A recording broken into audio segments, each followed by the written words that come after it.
સંતાપ છે જાજા, મજા છે દૂર રહેવામાં.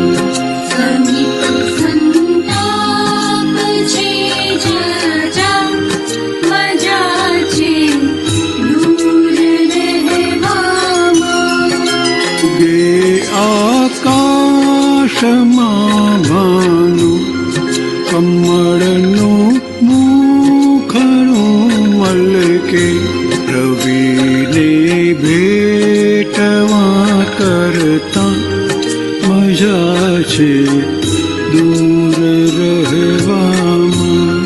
ક્ષમા પાસે જઈ અડતા બળી મરશું ને ઉકળશું. પતંગા સમજે તો કેજો, મજા છે દૂર રહેવામાં. સુગંધી વાયુ લહેરા મધુકર મોહના કરજો. સુમના કેદ ખાનાથી મજા છે દૂર રહેવામાં. બજે જ્યાં બીન મીઠું ત્યાં હરણ તું પાસ ના જાતું. વિંધાવું બાણથી મરતા મજા છે દૂર રહેવામાં. અતિ પરિચયથી અવજ્ઞા પૂજો આ સદગુરુ સંજ્ઞા. મરમ વિતરાગ સમજે છે, મજા છે દૂર રહેવામાં.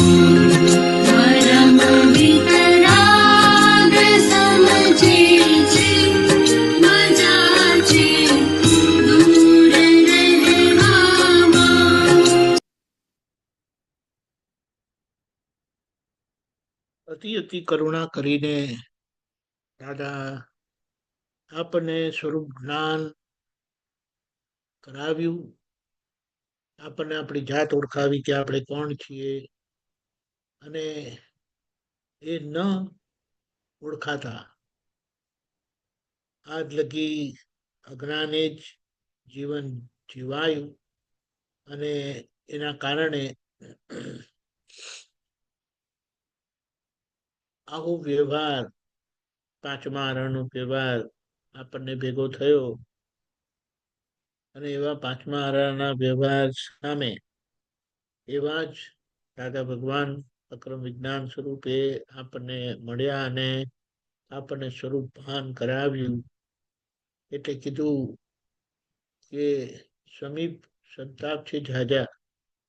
આ પાડોશી જે છે તે પાંચમા આરાનું પૂતગલ છે, પાંચમા આરાની પ્રકૃતિ છે, પાંચમા આરા નો વ્યવહાર છે. અહીંયા તમે શું અપેક્ષા કરશો? આ પ્રકૃતિ એટલે અજ્ઞાન સામે, અજ્ઞાન સામે એ અજ્ઞાન પાંચમાથી છઠ્ઠા આરાની તૈયારી કરાવે. એટલે વધારે આપણે આજુબાજુ જોઈએ તો આપણને કશું ઠેકાણું લાગે નહીં. કારણ કે ઓલરેડી પાંચમા આરામાં આવવાનું થયું એટલે પાંચમા આરાનો વ્યવહાર બિલકુલ ઠેકાણા વગરનો જ હોય. અને તૈયારી બધી છઠ્ઠા આરાની થતી હોય. એટલે એ છઠ્ઠા આરાના બીજો નખાતા હોય. એવામાં આપણને દાદા મળ્યા, આપણને સ્વરૂપ ભાન કરાવ્યું. અને એવા પાંચમા આરાના પૂતગલને કેમ કરીને દ્વાપરના જેવું પૂતગલ બનાવીએ. એટલે કે જ્યાં તીર્થંકર ભગવાન હોય, મન વાણિકાની એકતા વાળું પૂતગલ આપણું બને એવી આપણને આજ્ઞા આપી. એટલે સાથે સાથે રહીને દૂર દૂર રહેવાનું, અને દૂર રહીને આપણે સાથે છીએ માટે એને ચોખ્ખું કર્યા કરવાનું. અડવા જેવું નથી. જેમ આપણે આપણા પૂતગલને, પ્રકૃતિને જરા છંછેડીએ તો ભડકો થાય એવું છે, ખરેખર ભડકો થાય એવું છે. તો હવે એવામાં આપણે બીજાની પ્રકૃતિને જરા બી છેડીએ તો શું થાય એ વિચારવાની વાત છે. આપણા જ સ્પંદનોથી આપણી પ્રકૃતિ કેટલી બધી છંછેડાય છે. તો હવે આ સ્પંદનો બહાર જાય તો એ શું અસર કરશે એ વિચારવાની વાત રહી, સમજવાની વાત રહી, જાગ્રત થવાની વાત થઈ ને પાછા વળવાની વાત થઈ.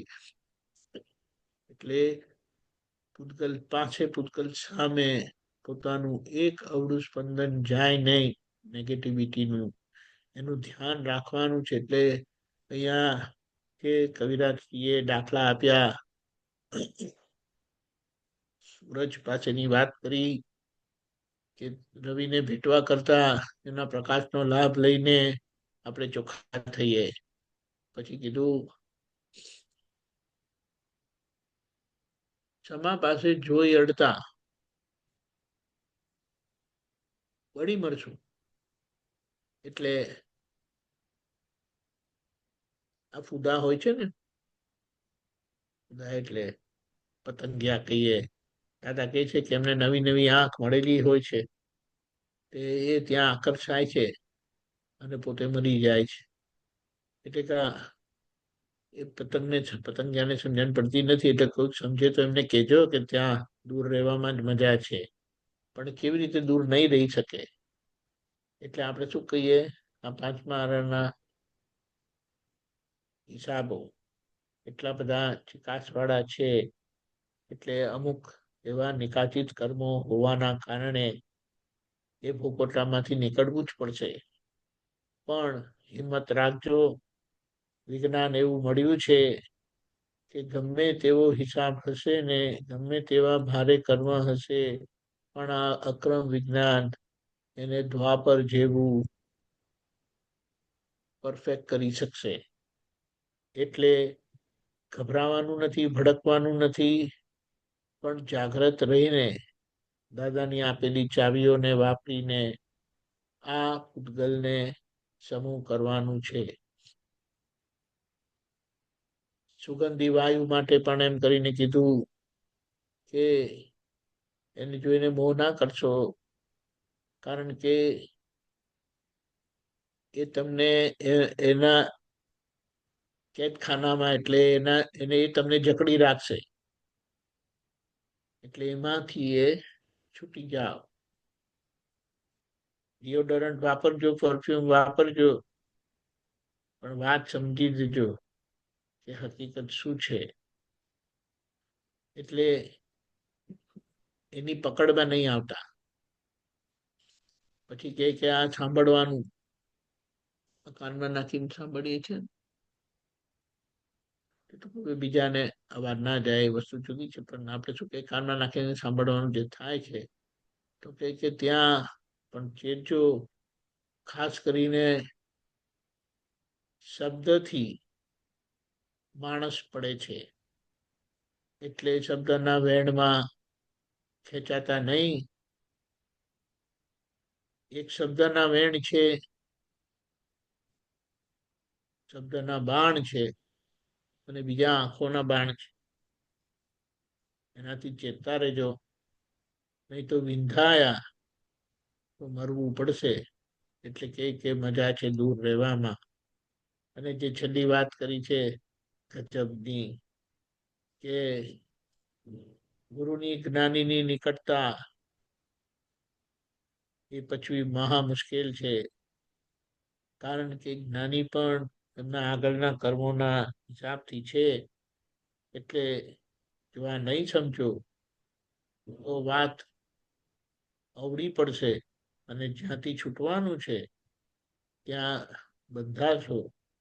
એટલે કીધું કે અતિ પરિચય જો જ્ઞાનીનો થયો રોંગલી તો આજ્ઞા ચુકાશે, અને આજ્ઞા ચુકાય તો પછી તમારી પાસે રહ્યું શું? કશું જ નહીં. એટલે કે આ સદગુરુની સંજ્ઞા, જ્ઞાનીની સંજ્ઞા ને સમજીને બૂঝો, શાંત થાવ, કે નિકટ રહીને પણ દૂર રહેજો તો દૂર રહીને પણ અતિ નિકટ રહી શકશો.